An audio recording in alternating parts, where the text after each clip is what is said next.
ਹਾਂਜੀ। ਸੋ ਦੋ ਤਰ੍ਹਾਂ ਦੀ ਲਿਕੁਇਡਿਟੀ ਹੁੰਦੀ ਆ। Types of liquidity, there are two types of liquidity, external liquidity ਤੇ internal liquidity. Market always move from external liquidity to internal liquidity and from internal liquidity to external liquidity. ठीक ਆ। what includes in the external liquidity? external liquidity ਦੇ ਵਿੱਚ ਕੀ ਚੀਜ਼ਾਂ include ਹੁੰਦੀਆਂ? ਇਹਦੇ ਵਿੱਚ ਇੱਕ previous month high, previous month low, previous week high, previous week low, previous day high, previous daily low, old swing high and old swing low।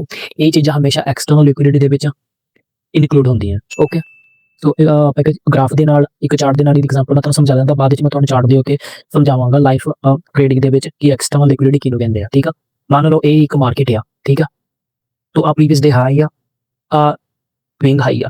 ਠੀਕ ਆ, market ਕੱਲ ਆਪ ਜਾਂਦੀ ਹੈ, ਪ੍ਰੀਵੀਅਸ ਡੇ ਲਈ ਹਾਈ ਬਣਾਇਆ ਹੋਇਆ, ਮਾਰਕੀਟ ਡਾਊਨ ਹੁੰਦੀ ਆ। ਜਿਹੜਾ ਇਹ ਸਵਿੰਗ ਹਾਈ ਆ, ਇਹ ਓਲਡ ਨਹੀਂ ਹੈਗਾ, ਇਹ ਨਿਊ ਬਣਿਆ ਸਵਿੰਗ ਹਾਈ ਹੈ। ਠੀਕ ਆ, ਮਾਰਕੀਟ ਪਹਿਲਾਂ ਕੀ ਹੁੰਦੀ ਆ, ਮਾਰਕੀਟ ਪਹਿਲਾਂ ਸਵਿੰਗ ਹਾਈ ਦੀ ਲਿਕੁਇਡਿਟੀ ਗ੍ਰੈਬ ਕੀਤੀ, then market went up, swing previous day high ਦੀ ਲਿਕੁਇਡਿਟੀ ਗ੍ਰੈਬ ਕੀਤੀ। ਠੀਕ ਆ, ਫਿਰ ਮਾਰਕੀਟ ਇੱਕਦਮ ਡੰਪ ਹੋਈ ਆ। ਠੀਕ ਆ, ਹੁਣ ਇਹਦੇ 'ਚ ਕੀ ਹੁੰਦਾ ਹੈ, ਜਿਨ੍ਹਾਂ ਨੇ ਪ੍ਰੀਵੀਅਸ ਡੇਲੀ ਹਾਈ ਦੇ ਉੱਤੇ ਜਾਂ ਪ੍ਰੀਵੀਅਸ ਵੀਕ ਦੇ ਹਾਈ ਦੇ ਉੱਤੇ ਜਾਂ ਪ੍ਰੀਵੀਅਸ ਮੰਥ ਦੇ ਹਾਈ ਦੇ ਉੱਤੇ ਹਮੇਸ਼ਾ ਬਹੁਤ ਜ਼ਿਆਦਾ ਆਰਡਰ ਲੱਗੇ ਹੁੰਦੇ ਆ। ਠੀਕ ਆ, ਉੱਤੇ ਬਹੁਤ ਜ਼ਿਆਦਾ ਲਿਕੁਇਡਿਟੀ ਪਈ ਹੁੰਦੀ ਹੈ। ਦੈਟਸ ਵਾਈ ਜਦੋਂ ਵੀ ਮਾਰਕੀਟ ਚੱਲਦੀ ਹੋਵੇ, ਇਹਨਾਂ ਪੁਆਇੰਟਾਂ ਦੇ ਉੱਤੇ ਜਾਵੇ ਤਾਂ ਹਮੇਸ਼ਾ ਤੁਸੀਂ ਉਹਦੇ ਅਪੋਜ਼ਿਟ ਸਾਈਡ ਦੀ ਲਈ ਐਂਟਰੀ ਪਲਾਨ ਕਰਨੀ ਹੈ। ਜੇ ਮਾਰਕੀਟ ਪ੍ਰੀਮੀਅਮ ਦੇ ਵਿੱਚ ਆ ਤਾਂ ਤੁਸੀਂ ਸ਼ੋਰਟ ਦੀ ਐਂਟਰੀ ਦੇਖਣੀ, ਜੇ ਮਾਰਕੀਟ ਡਿਸਕਾਊਂਟ ਦੇ ਵਿੱਚ ਹੈ ਤਾਂ ਤੁਸੀਂ ਲੌਂਗ ਦੀ ਐਂਟਰੀ ਦੇਖਣੀ ਆ। ਠੀਕ ਆ, ਕਿਉਂਕਿ ਇਹਨਾਂ ਪੁਆਇੰਟਸ ਦੇ ਉੱਤੇ ਬਹੁਤ ਜ਼ਿਆਦਾ ਆਰਡਰ ਲੱਗੇ ਹੁੰਦੇ, ਜਿੰਨੇ ਜ਼ਿਆਦਾ ਆਰਡਰ ਲੱਗੇ ਹੋਣਗੇ ਉਨੀ ਜ਼ਿਆਦਾ ਲਿਕੁਇਡਿਟੀ ਹੋਏਗੀ। ਠੀਕ ਹੈ ਨਾ। ਹੁਣ ਕੀ ਹੁੰਦਾ ਹੈ, ਬਹੁਤੇ ਲੋਕਾਂ ਨੇ ਇਸ ਪੁਆਇੰਟ ਦੇ ਉੱਤੇ ਆਰਡਰ ਲਾਏ ਹੁੰਦੇ ਆ, ਮੈਂ ਤੁਹਾਨੂੰ ਦੱਸ ਦਿੰਦਾ। ਠੀਕ ਹੈ ਜੀ, ਜਿਨ੍ਹਾਂ ਨੇ ਪਿਛਲੇ ਦਿਨ 'ਚ ਬਾਈ ਕੀਤਾ ਸੀ, ਜਿਹੜੇ ਸਵਿੰਗ ਟ੍ਰੇਡਿੰਗ ਕਰਦੇ ਆ, ਠੀਕ ਆ, ਉਹਨਾਂ ਦੇ ਸਟਾਪ ਲਾਸ ਕਿੱਥੇ ਹੋਣਗੇ, ਇੱਥੇ ਉਹਨਾਂ ਨੇ ਇਸ ਪੁਆਇੰਟ ਦੇ ਉੱਤੇ ਬਾਈ ਕੀਤਾ ਹੋਏਗਾ। ਠੀਕ ਆ, ਤੇ TP ਉਹਨਾਂ ਜਿਹੜੀ ਸਵਿੰਗ ਟ੍ਰੇਡਿੰਗ ਕਰਦੇ ਆ ਡੈਫੀਨਿਟਲੀ ਉਹ TP ਥੱਲੇ ਜ਼ਿਆਦਾ ਰੱਖਦੇ ਆ। ਠੀਕ ਹੈ ਨਾ, ਇਹਨੂੰ ਬਸ ਇੱਕ ਲੌਕ ਕਰ ਦਿੰਦੇ ਆ। ਠੀਕ ਆ, ਤੇ ਜਿਨ੍ਹਾਂ ਨੇ ਸਵਿੰਗ ਪੁਆਇੰਟ ਦੇ ਉੱਤੇ ਟ੍ਰੇਡ ਲਿੱਤੀ ਹੋਊਗੀ, ਠੀਕ ਆ, ਜੋ ਸਕੈਲਪਿੰਗ ਕਰਦੇ ਆ। ਠੀਕ ਆ, ਤੇ ਮੰਨ ਲਓ ਇੱਕ ਐਗਜ਼ਾਮਪਲ, ਕਿਸੇ ਨੇ ਇਸ ਪੁਆਇੰਟ ਦੇ ਉੱਤੋਂ ਸ਼ੋਰਟ ਦੀ ਐਂਟਰੀ ਲਾਈ ਹੋਈ ਆ। ਠੀਕ ਆ, ਓਕੇ, ਤਾਂ ਮਾਰਕੀਟ ਨੇ ਕੀ ਕੀਤਾ, ਇੱਥੇ ਪ੍ਰੀਵੀਅਸ ਡੇ ਹਾਈ ਸੀਗਾ। ਠੀਕ ਆ, ਮਾਰਕੀਟ ਚੱਲ ਰਹੀ ਆ। ਠੀਕ ਆ, ਪ੍ਰੀਵੀਅਸ ਡੇ ਹਾਈ ਆ, ਬਹੁਤ ਜਣਿਆਂ ਦੇ ਆਲਰੇਡੀ ਲਾਈਕ ਕੱਲ ਦੇ ਆਰਡਰ ਲੱਗੇ ਹੋਏ ਆ, ਤੇ ਮਾਰਕੀਟ ਥੱਲੇ ਘੁੰਮ ਰਹੀ ਆ। ਬਹੁਤਿਆਂ ਨੇ ਸਵਿੰਗ ਹਾਈ ਬਣਿਆ ਸੇਮ ਡੇ ਦੇ, ਤੇ ਬਹੁਤਿਆਂ ਨੇ ਇੱਥੇ ਸਵਿੰਗ ਹਾਈ ਨੂੰ ਦੇਖ ਕੇ ਤੇ ਸ਼ੋਰਟ ਦੀ ਐਂਟਰੀ ਲਾਤੀ। ਤੇ ਮਾਰਕੀਟ ਨੇ ਕੀ ਕੀਤਾ, ਪਹਿਲਾਂ ਸਵਿੰਗ ਹਾਈ ਦੀ ਲਿਕੁਇਡਿਟੀ ਗ੍ਰੈਬ ਕੀਤੀ, ਦੈਨ ਪ੍ਰੀਵੀਅਸ ਡੇ ਦੀ ਹਾਈ ਦੀ ਲਿਕੁਇਡਿਟੀ ਗ੍ਰੈਬ ਕੀਤੀ। ਠੀਕ ਆ, ਤੇ ਜਿਨ੍ਹਾਂ ਨੇ ਇਹ ਲਿਕੁਇਡਿਟੀ ਗ੍ਰੈਬ ਹੋਣ ਤੋਂ ਬਾਅਦ ਵਿੱਚ ਇਹਨਾਂ ਦੇ ਸਟਾਪ ਲਾਸ ਲੱਗ ਗਏ ਦੋਨਾਂ ਦੇ, ਤੇ ਦੈਨ ਜਿਨ੍ਹਾਂ ਨੇ ਇੱਥੇ ਐਂਟਰ ਕੀਤਾ ਹੈ, ਇਹਦੀ ਲਿਕੁਇਡਿਟੀ ਗ੍ਰੈਬ ਹੋਣ ਤੋਂ ਬਾਅਦ ਵਿੱਚ ਉਹਨਾਂ ਦੇ ਕੀ ਹੋਣਗੇ, TP। ਬੈਂਕਸ ਕਿੱਦਾਂ ਐਂਟਰ ਕਰਦੀਆਂ, ਬੈਂਕਸ ਇੱਦਾਂ ਐਂਟਰ ਕਰਦੀਆਂ, ਬੈਂਕਸ ਇਸੀ ਪੁਆਇੰਟਾਂ ਦੇ ਉੱਤੇ ਐਂਟਰ ਕਰਦੀਆਂ। ਠੀਕ ਆ, ਠੀਕ ਆ, ਇਹਨਾਂ ਦੇ ਸਟਾਪ ਲਾਸ ਇੱਥੇ ਐਂਟਰ ਹੋਏ, ਪ੍ਰੀਵੀਅਸ ਡੇ ਦੀ ਹਾਈ ਦੀ ਲਿਕੁਇਡਿਟੀ ਮਾਰਕੀਟ ਨੇ ਗ੍ਰੈਬ ਕੀਤੀ। ਜੇ ਤਾਂ ਕੋਈ ਇੱਥੇ ਮੰਨ ਲਓ, ਟੇਕ ਐਗਜ਼ਾਮਪਲ, ਜੇ ਕੋਈ ਇੱਥੇ ਆਰਡਰ ਬਲੌਕ ਆ, ਠੀਕ ਹੈ, ਓਕੇ,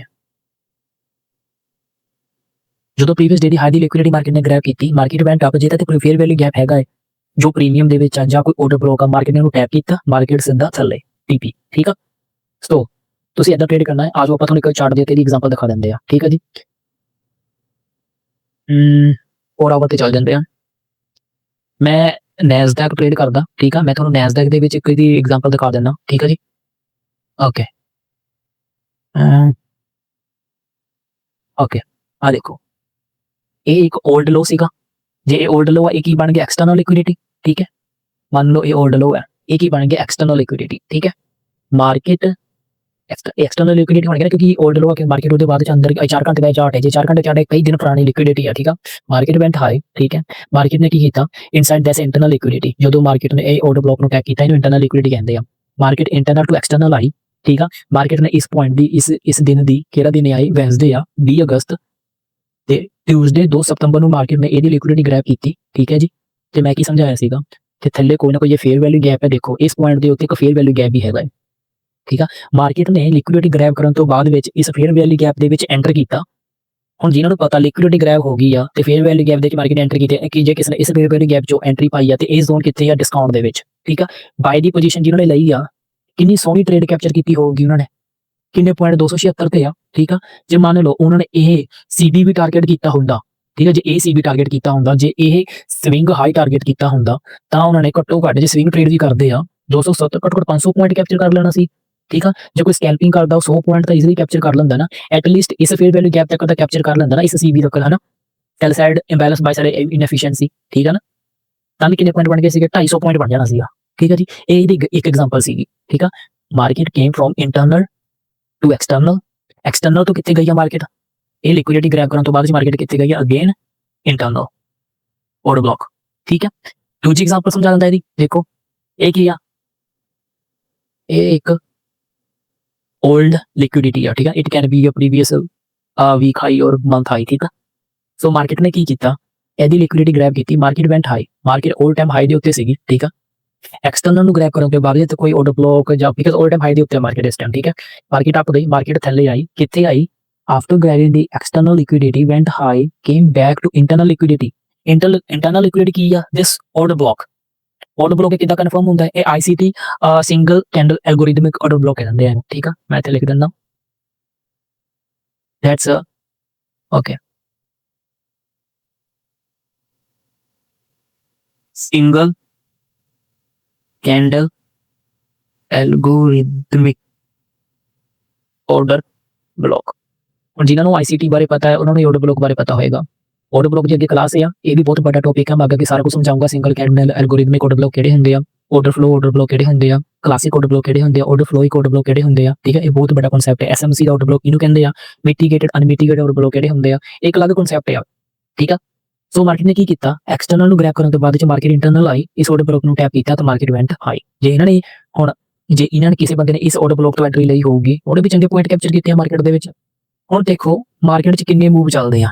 ਠੀਕ ਹੈ, ਚੱਲਦੇ ਆ ਨਾ। ਹੁਣ ਆਪਾਂ ਹਰ ਇੱਕ ਮੂਵ ਤਾਂ ਕੈਪਚਰ ਨਹੀਂ ਕਰਦੇ। ਠੀਕ ਹੈ ਨਾ, ਹੁਣ ਆਪਾਂ ਉਹੀ ਮੂਵ ਕੈਪਚਰ ਕਰਦੇ ਆ ਜਿਹਦੇ ਬਾਰੇ ਆਪਾਂ ਨੂੰ ਨੌਲੇਜ ਆ। ਠੀਕ ਆ, ਇਹ ਚੀਜ਼ ਬਾਰੇ ਆਪਾਂ ਨੌਲੇਜ ਸੀਗੀ ਕਿ ਮਾਰਕੀਟ ਨੇ ਲਿਕੁਇਡਿਟੀ ਸਵੀਪ ਕੀਤੀ ਆ, 올ਡ ਲਿਕੁਇਡਿਟੀ ਆ, ਜਿੱਥੇ ਫਿਰ ਕੋਈ ਫੇਅਰ ਵੈਲਿਊ ਗੈਪ ਮਿਲਦਾ ਜਾਂ ਕੋਈ ਆਰਡਰ ਬਲੌਕ ਮਿਲਦਾ ਜਾਂ ਕੋਈ ਬ੍ਰੇਕਰ ਬਲੌਕ ਮਿਲਦਾ ਜਾਂ ਕੁਝ ਵੀ ਮਿਲਦਾ। ਠੀਕ ਹੈ ਨਾ, ਤੇ ਜਾਂ ਕੋਈ ਇਨਵਰਸ ਫੇਅਰ ਵੈਲਿਊ ਗੈਪ ਮਿਲਦਾ ਤੇ ਉੱਤੋਂ ਇੱਕ ਐਂਟਰੀ ਵਧੀਆ ਬਣ ਸਕਦੀ ਆ, ਪਰ ਬਣੀ ਨਾ ਮੈਂ ਐਂਟਰੀ। ਉਹਨੇ ਤਾਂ ਆਰਡਰ ਬਲੌਕ ਦੀ ਕੌਨਸੀਕੁਐਂਟ ਫੇਅਰ ਵੈਲਿਊ ਗੈਪ ਦੀ ਕੌਨਸੀਕੁਐਂਟ ਇਨਕਰੋਚਮੈਂਟ ਤੱਕ ਵੀ ਨਹੀਂ ਆਈ, ਮਾਰਕੀਟ ਪਹਿਲੇ ਹੀ ਭੱਜ ਗਈ ਹੈ ਨਾ। ਕਿੰਨੀ ਬੁਲਿਸ਼ਨੈਸ ਸੀਗੀ ਇੱਥੇ। ਠੀਕ ਹੈ ਨਾ, ਸੋ ਇਹਨੂੰ ਕਹਿੰਦੇ ਆਪਾਂ ਐਕਸਟਰਨਲ ਲਿਕੁਇਡਿਟੀ। ਠੀਕ ਆ, ਸਮਝ ਲੱਗ ਗਈ? ਇੱਕ ਮਿੰਟ, ਓਕੇ। ਹੁਣ ਮੈਂ ਕੀ ਪੜਾਇਆ? ਐਕਸਟਰਨਲ ਲਿਕੁਇਡਿਟੀ ਦੇ ਵਿੱਚ market always move from external to internal, internal to external. ਠੀਕ ਆ, ਕੀ ਇਨਕਲੂਡ ਹੁੰਦਾ ਐਕਸਟਰਨਲ ਲਿਕੁਇਡਿਟੀ ਦੇ ਵਿੱਚ, ਇਹ ਵੀ ਦੇਖ ਲਓ। ਤੇ ਐਕਸਟਰਨਲ ਲਿਕੁਇਡਿਟੀ ਮਾਰਕੀਟ ਕਿੱਦਾਂ ਗ੍ਰੈਬ ਕਰਕੇ ਦੁਬਾਰਾ ਇੰਟਰਨਲ ਜਾਂਦੀ ਆ। ਠੀਕ ਆ, ਹੁਣ ਇਸੀ ਐਗਜ਼ਾਮਪਲ ਦੇ ਵਿੱਚ ਮੈਂ ਤੁਹਾਨੂੰ ਇੰਟਰਨਲ ਕੋਈ ਉਹਦੇ ਲਈ ਮੈਂ ਅਲੱਗ ਚਾਰਟ ਬਣਾ ਕੇ ਸਮਝਾਉਂਦਾ ਤੁਹਾਨੂੰ ਇੰਟਰਨਲ ਲਿਕੁਇਡਿਟੀ ਕੀ ਹੁੰਦੀ ਆ। ਓਕੇ,